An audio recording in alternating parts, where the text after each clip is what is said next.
Welcome to my channel. Today we will be talking about the age requirement to sign up for Robinhood.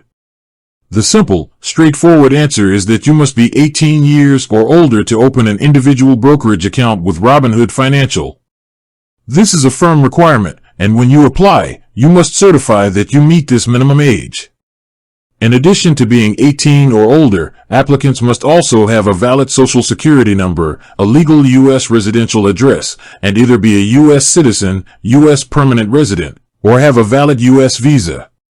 This minimum age requirement is standard for opening a brokerage account in the United States, as legally, minors cannot enter into contracts necessary for trading. It's important to note that Robinhood does not currently offer custodial accounts. Custodial accounts are special brokerage accounts that allow an adult, like a parent or guardian, to manage investments on behalf of a minor.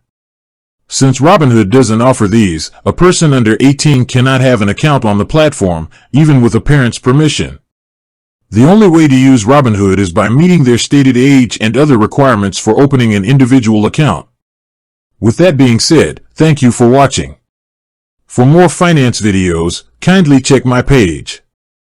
Please like, share, comment, and subscribe to my channel. Thank you.